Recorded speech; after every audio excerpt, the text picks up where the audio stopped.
Hello everyone, welcome to pen paper and code. आज का हमारा लीड कोड प्रॉब्लम है 1396 डिज़ाइन अंडरग्राउंड सिस्टम। तो प्रॉब्लम स्टेटमेंट में कह रहा है कि आपको एक रेलवे सिस्टम को डिज़ाइन करना है। ठीक है, ये रेलवे स्टेशन कुछ डेटा जो रहेगा वो स्टोर करेगा। तो वो डेटा क्या है कि कोई भी पैसेंजर किस टाइम पे चेक इन कर रहा है एक स्टेशन पे और किस टाइम पे वो चेकआउट कर रहा है किसी दूसरे स्टेशन पे। ठीक है, तो ये जो अंडरग्राउंड सिस्टम है आपका रेलवे का, ये वो डेटा को रखेगा। ठीक है, तो प्रॉम्प्ट स्टेटमेंट में कुछ भी नहीं है, कुछ सिंपल से डिटेल्स दिए हुए हैं। ठीक है, और उनके थ्रू हमको कुछ एपीआईज दिया हुआ है जिसको हमको इम्प्लीमेंट करना है। ठीक है, टोटल एपीआईज काउंट है मेरा एक चेक इन के लिए है। ठीक है, तो चेक इन में क्या है कि भाई एक आईडी दिया हुआ है। ये आईडी क्या है? ये आपके कस्टमर का आईडी, आप कस्टमर को इससे आइडेंटिफाई कर रहे हैं।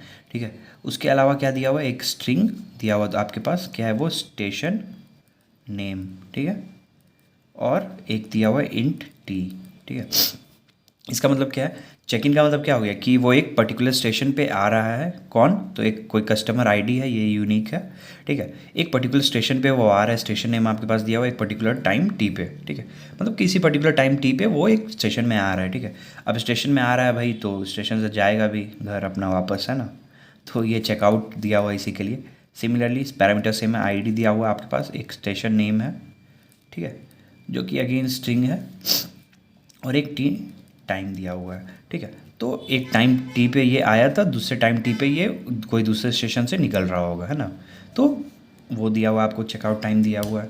ठीक है, इसके अलावा क्या एक फंक्शन आपको दिया हुआ है जो कि डबल रिटर्न कर रहा है। ठीक है, वो है आपका गेट एवरेज, एवीजी लिख लेते हैं अभी के लिए, टाइम। ठीक है, तो एक कह रहा है कि स्टार्ट स्टेशन। ठीक है, और एक और स्ट्रिंग मेरा दिया हुआ है, एस टी आर लिख लो, और दिया हुआ एस टी आर है, और दिया हुआ तुम्हारा एंड स्टेशन।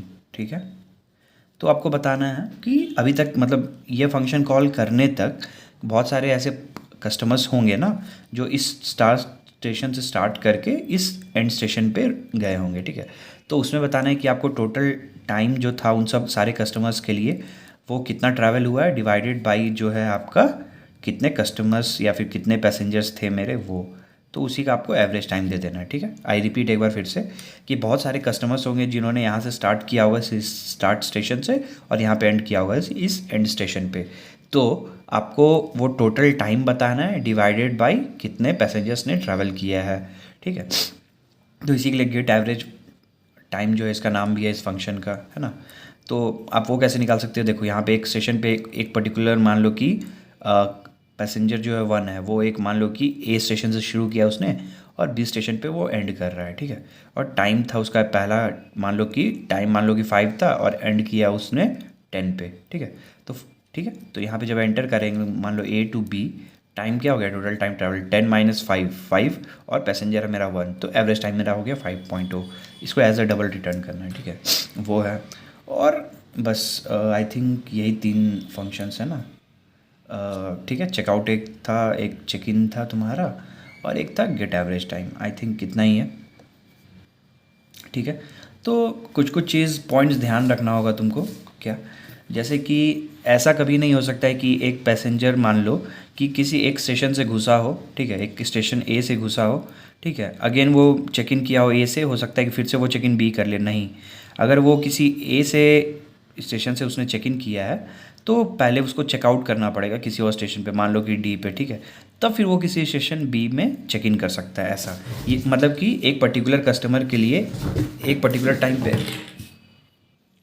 और इसके अलावा क्या आपके पास एक डिटेल दिया हुआ है इम्पॉर्टेंट कि दो कस्टमर्स जो भी सॉरी एक दो जो स्टेशन है, ठीक है, और दूसरा जो स्टेशन है, मतलब एक कॉम्बिनेशन जो है ए और बी का, अगर इसके लिए डेटा मांग रहा जा रहा है, ठीक है, तो इसके पहले एटलीस्ट एक कस्टमर होगा या फिर एक पैसेंजर होगा जो कि यहाँ से ट्रैवल कर चुका होगा। ठीक है, मतलब इस एवरेज टाइम के कॉल करने के पहले इस पर्टिकुलर कॉम्बिनेशन स्टार्ट और एंड स्टेशन के लिए एटलीस्ट एक पैसेंजर ऐसा होगा जिसने ट्रैवल किया होगा। ठीक है, तो यही सारे डिटेल्स दिए हुए हैं। नॉर्मल सा बस इसमें क्या है कि नॉर्मल सा इम्प्लीमेंटेशन है एपीआईज़ का। ये 3 एपीआईज़ जो मेरे पास दिए हुए हैं इनको इम्प्लीमेंट करना। ठीक है, और इसमें मेन इंपॉर्टेंट है कि आप डेटा स्ट्रक्चर्स क्या क्या यूज़ करते हो। ठीक है, तो हम जो आज इम्प्लीमेंट करने वाले हैं उसके लिए हम लोग क्या करेंगे कि कुछ डेटा स्ट्रक्चर्स का यूज़ करेंगे। ठीक है, क्या डेटा स्ट्रक्चर रहेगा वो देख लेते हैं। एक मान लो कि हम यूज़ करेंगे ये पैसेंजर स्पेसिफिक है या कस्टमर स्पेसिफिक है जो कह लो, ये पैसेंजर स्पेसिफिक डेटा रखेंगे। ठीक है, इसके अंदर क्या रखेंगे भाई, तो एक पर्टिकुलर कस्टमर के लिए, ठीक है, या एक पर्टिकुलर पैसेंजर के लिए हम लोग रखते हैं कि वो किस स्टेशन से शुरू कर रहा है। ठीक है, तो यहाँ पे स्ट्रिंग के फॉर्म में स्टेशंस दिए हुए हैं, हम उसको एक इंटीजर के फॉर्म में रखेंगे। तो मान लो कि इसके लिए क्या करते हैं कि एक अनऑर्डर्ड मैप का यूज़ कर लेते हैं। अनऑर्डर्ड मैप है, ठीक है, उसमें क्या है, एक स्ट्रिंग है। ठीक है, स्ट्रिंग को ये इंट में कन्वर्ट कर देगा, उसका नाम मान लो दे देते हैं स्टेशन आईडी। ठीक है, ठीक, तो जो भी स्ट्रिंग के फॉर्म में आ रहा है SID के फॉर्म में रखेंगे या इंट के फॉर्म में रखेंगे तो आसान रहेगा। तो ये वही SID है कि किस स्टेशन से स्टार्टिंग इंडेक्स, ठीक है, स्टार्टिंग आईडी है कि ये कोई एक पर्टिकुलर कस्टमर जो है वो किस इंडेक्स से शुरू कर रहा है ट्रैवल उसका। ठीक है, और एक टाइम भी रख लेते हैं, तो S टाइम, स्टार्टिंग टाइम क्या है कि वो किस टाइम पे एक स्टेशन पे आया था। ठीक है, ये रख लेते हैं डेटा। तो इसको हम लोग कैसे इंप्लीमेंट कर सकते हैं, एक स्ट्रक्चर के थ्रू इंप्लीमेंट कर सकते हैं, राइट। तो एक डेटा ये हो गया मेरा, उसके अलावा एक डेटा स्ट्रक्चर ये यूज़ करते हैं अनऑर्डर्ड मैप, जो कि स्ट्रिंग को इंट में कन्वर्ट करेगा स्टेशन के लिए। ठीक है, एक ये यूज़ कर लेते हैं।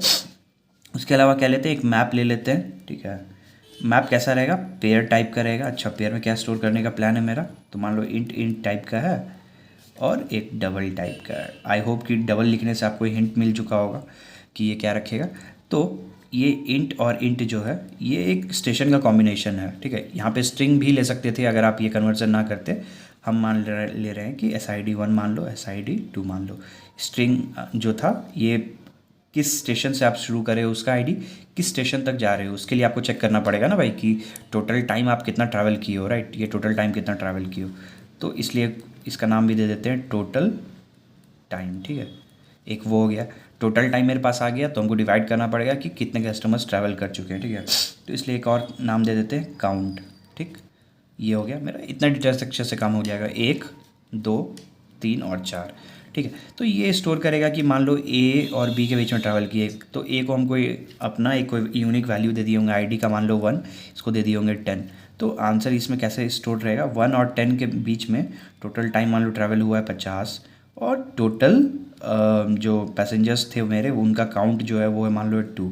मेरा एवरेज टाइम दोनों से निकाल लेंगे 25.0, ये हम रिटर्न करवा देंगे। ठीक है, आई होप ये सब चीज़ क्लियर हो गया होगा तुम्हें, क्या डेटा स्ट्रक्चर यूज़ होगा। ठीक है, अब नॉर्मल सा इम्प्लीमेंटेशन ही है, तो जल्दी से इस कोड को इम्प्लीमेंट करते हैं और कंप्लीट करते हैं आज के लिए। चलो, तो फिर मेरे प्रॉब्लम में ये जो क्लास दिया हुआ है मेरे पास अंडरग्राउंड सिस्टम, ठीक है, उसके लिए कंस्ट्रक्टर है अंडरग्राउंड सिस्टम, और चेक इन चेकआउट और गेट एवरेज टाइम जो फंक्शंस हैं वो जो हम लोग डिस्कस कर चुके हैं वो ऑलरेडी हमको दिया हुआ है। ठीक है, तो एक काम करते हैं, जो जो हम लोग डिस्कस किए थे वो बना लेते हैं। ठीक है, क्या क्या डिस्कस किए थे डेटा स्ट्रक्चर्स का, तो उनको हम लोग बना लेते हैं। ठीक है, तो क्या करते हैं, चलो एक काम करते हैं कि अनऑर्डर्ड मैप जो था हमारा वो बना लेते हैं। अनऑर्डर्ड मैप ये क्या था, स्ट्रिंग को कन्वर्ट करने के लिए था इंटीजर में, राइट। तो इसलिए इसमें स्ट्रिंग पास करेंगे और हमको रिजल्ट जो देगा वो एक इंट वैल्यू देगा। ठीक है, इसका नाम दे लेते हैं स्टेशन आईडी। ठीक है, एक तो ये हो गया। एक मैप का बात किए थे हम लोग, वो दे लेते हैं मैप। ठीक है, किस टाइप का था भाई, तो पेयर टाइप का था। पेयर में क्या स्टोर करेंगे, स्टेशन ID1 और स्टेशन ID2, मतलब इंट वैल्यू रहेगा। ठीक है, इनके लिए ये बताएगा कि मेरा अभी टोटल टाइम कितना ट्रैवल्ड हुआ है। ठीक है, वो, और मेरा क्या रहेगा कि LS, सॉरी, टोटल टाइम, और ये काउंट रहेगा पैसेंजर्स का कितना है। ठीक है, उसके अलावा इसमें जब हम लोग वैल्यू फिल कर रहे होंगे, कोई इंटीजर वैल्यू फिल करेंगे उसका ट्रैक रखने के लिए कि अभी तक कितना यूनिक स्टेशंस आया है, तो उसके लिए मान लो कि एक इंट P डाल लेते हैं जो कि बताएगा कि कौन सा नया पोजीशन पे हमको इंसर्ट करना है, और P को यहाँ इनिशियलाइज़ करवा लेते हैं 1 से, ताकि हर फंक्शन कॉल जब भी हो, मेरा पहला बार कंस्ट्रक्शन कॉल हो, तो ये इनिशियलाइज़ हो जाए 1 से। ठीक है, चलो इसके अलावा एक और डेटा स्ट्रक्चर का हम लोग बात किए थे ना, जो डेटा स्टोर करेगा पैसेंजर का, तो एक बार उसको बना लेते हैं। तो क्या करते हैं, एक टाइप डेफ कर लेते हैं। ठीक है, एक स्ट्रक्चर बना लेते हैं स्ट्रक्ट करके, और इसका नाम कुछ दे लेते हैं, मान लो data1। ठीक है, और इसमें इंट SID पास करते हैं। ये क्या है भाई, स्टेशन आईडी है, राइट, जहाँ से वो पर्टिकुलर कस्टमर जो है वो चेक इन कर रहा है, और दूसरा मान लो टाइम दे लेते हैं T। ठीक है, चलो ठीक, उसका नाम है data1। ठीक है, इसका एक एरे बना लेते हैं इस data1 का। ठीक है, उसका नाम क्या दे लेते हैं, data1 का पैसेंजर दे लेते हैं। ठीक है, इस एरे का साइज़ क्या होगा, इस एरे का साइज़ क्या होगा। तो ये हम लोग डिसाइड कर सकते हैं किस चीज़ से भाई, तो कि मेरा जो प्रॉब्लम के जो कॉन्स्टेंट्स देखोगे तो उसमें चेक करो कि ये आईडी का वैल्यू कितना ज़्यादा हो सकता है, मतलब पैसेंजर्स कितने ज़्यादा, पैसेंजर का जो आईडी है वो कहाँ तक जा सकता है। तो उसमें वैल्यू दिया हुआ है 1 से लेके भाई 10⁶ तक दे सकता है, मतलब हर 10⁶ पैसेंजर्स हो सकते हैं मेरे, राइट। तो बस वही देना है यहाँ पे 1 2 3 4 5 6 1 2 3 4 एक और एक 1। ये 1 क्यों है, क्योंकि मेरा वैल्यू आईडी का 1 से लेके 10⁶ तक जा रहा है, तो इसलिए एक ज़्यादा 1 2 3 4 5 6, ठीक है। तो इसलिए क्रिएट हो गया। अब ith पैसेंजर के पास हम लोग जाके देख सकते हैं कि उसका स्टेशन आईडी क्या था एंटर करने का और किस टाइम पे उसने एंटर किया। इसके लिए इसका काम था मेरा हो गया, चलो ठीक है। और एक काम करते हैं कि अपना एक गेट एसआईडी फंक्शन बना लेते हैं जो कि स्ट्रिंग को कन्वर्ट करेगा मेरा किस में, इंटीजर में, ठीक है, गेट एसआईडी। तो इसमें क्या पास करें भाई, तो स्ट्रिंग स्टेशन नेम ही तो पास करेंगे, है ना। वो मेरा कन्वर्ट करके हमको दे देगा कि हमको किस, उसका इंडेक्स क्या होगा, उसका पर्टिकुलर एसआईडी वैल्यू क्या होगा। तो इंट एसआईडी लेते हैं, ठीक है। किससे लेंगे, स्टेशन आईडी, यहाँ से ये स्ट्रिंग टू इंटीजर, ठीक है। अगर इसमें वो पर्टिकुलर नेम, ये स्ट्रिंग अभी तक इंसर्टेड नहीं होगा ना, तो ये मैप का प्रॉपर्टी ही है कि वो ज़ीरो वैल्यू इनिशियली स्टोर करता है, तो यहाँ पे ज़ीरो आ जाएगा, राइट। अगर मान लो कि ए स्टेशन के लिए हम लोग को इंसर्ट करना था, ए अगर यहाँ पे एग्जिस्ट नहीं करता है, तुम ए को रखोगे तो ए में वो ज़ीरो रख देगा, तो एसआईडी वैल्यू मेरा हो जाएगा ज़ीरो। और हम लोग क्या कर रहे हैं कि इस पी को 1 से शुरू कर रहे हैं, तो मतलब जो पहला एसआईडी जो भी स्टेशन आईडी होगा वो 1 से ही होगा, तो हमको पता चल जाएगा कि एसआईडी वैल्यू अगर 0 है तो इनवैलिड वैल्यू है, ठीक है। तो इसीलिए एक चेक लगा दे रहे हैं, if SID value equal to 0, ठीक है, मतलब इनवैलिड है, ठीक है, इनवैलिड है ना। तो क्या करो भाई कि एसआईडी इक्वल टू तुम करो स्टेशन आईडी जो भी था, ठीक है, उसका स्टेशन नेम में तुम स्टोर करवा दो पी का वैल्यू, अभी जो करंट पी चल रहा है मतलब यूनिक वाला वैल्यू, और पी को एक आगे मूव कर दो, ठीक है, ताकि नेक्स्ट स्टेशन जब भी आए जो, ठीक है, तो वहाँ पे पी का वैल्यू अपडेटेड हो, ठीक है। ये उसको फिर स्टेशन आईडी में रखो इस पर्टिकुलर स्टेशन नेम के लिए, और एसआईडी में भी अपडेट कर दो, इन दोनों में ये वाला वैल्यू अपडेट हो जा रहा है, ठीक है। और फिर तुम क्या कर रहे हो कि रिटर्न करवा दे रहे हो किसको, एसआईडी को, है ना। चलो ये हो गया मेरा कंप्लीट। तो मेरे फंक्शंस जितने थे जो हमको ज़रूरत पड़ता है वो कंप्लीट हो चुका है। तो अब जल्दी से कोड लिख लेते हैं। मेरा ये तो अंडरग्राउंड सिस्टम बिल्ड हो गया, चेक इन कर रहे हैं। तो चेक इन कर रहे हैं तो हम इस स्टेशन जो भी मैंने पास नेम दिया हुआ उसका एसआईडी हम लोग लाने की कोशिश करते हैं, ठीक है। तो इंट एसआईडी करते हैं, ठीक है। तो एसआईडी में क्या डालेंगे, स्टेशन आईडी जो मेरा है, ठीक है, स्टेशन आईडी जो है मेरा ये वाला, उसमें अपना अभी का करंट स्टेशन नेम को पास करते हैं, ठीक है, स्टेशन नेम को पास करते हैं। तो यहाँ से मेरा एसआईडी वैल्यू आ गया। तो अब क्या करते हैं भाई, तो अब स्टेशन ऐसे पास होगा ना, चलो हाँ,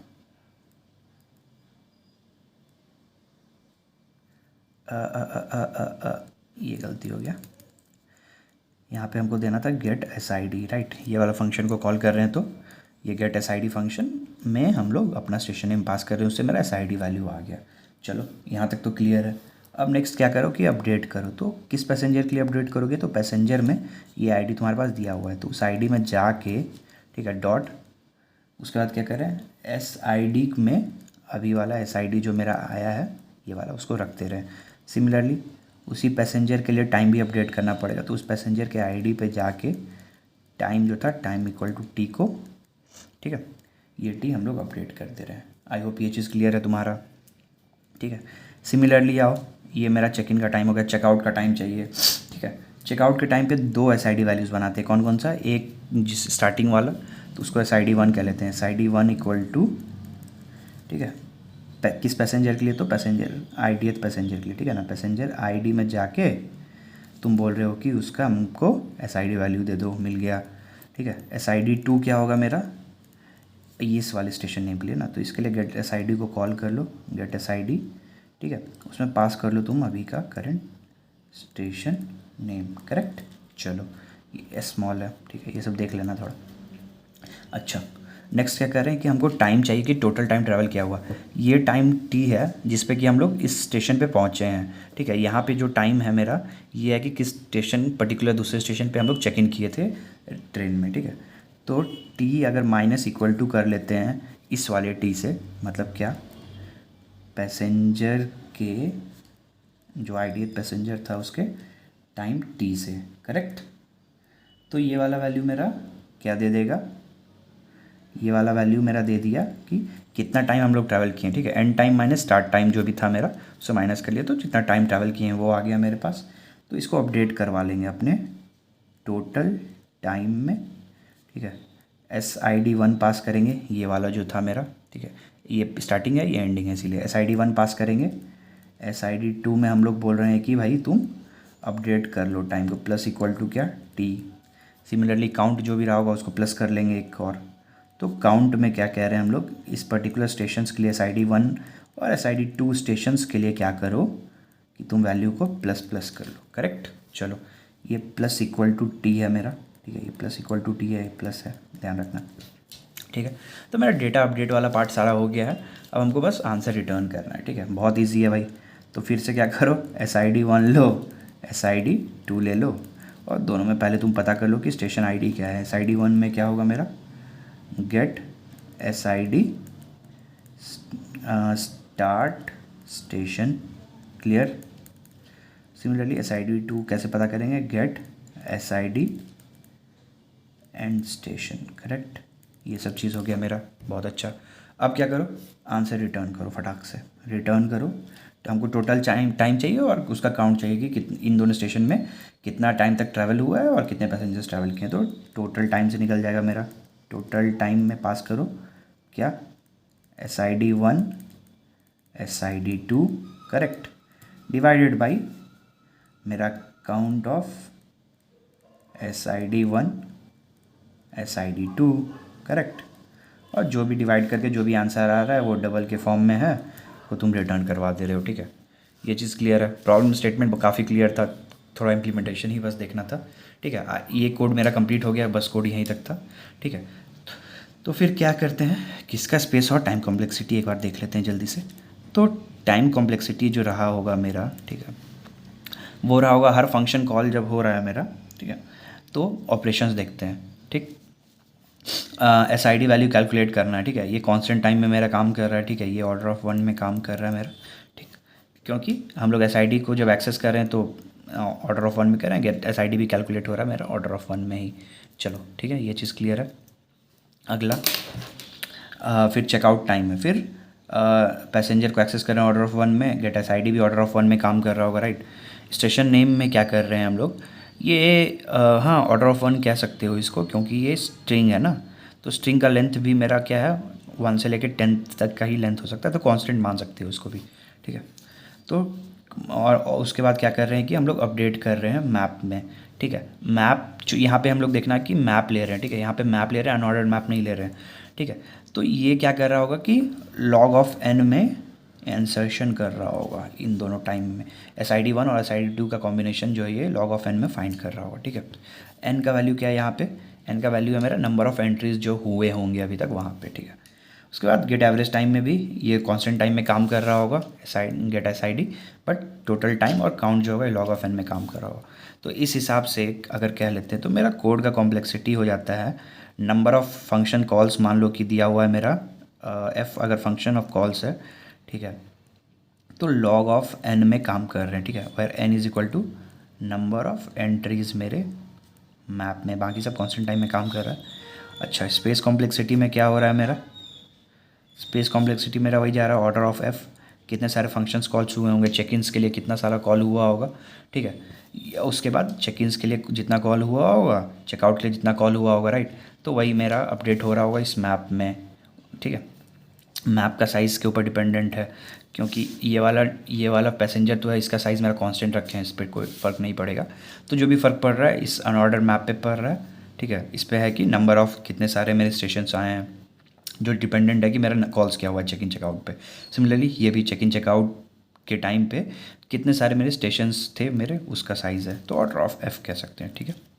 आई होप आज का प्रॉब्लम स्टेटमेंट क्लियर हुआ होगा। वीडियो पसंद आया होगा तो लाइक कर देना, अगर अभी भी कोई डाउट्स है तो कमेंट सेक्शन में मेंशन करो, हम लोग ट्राई करेंगे इसको आंसर करने का। मिलते हैं कल के वीडियो में, चलो बाय।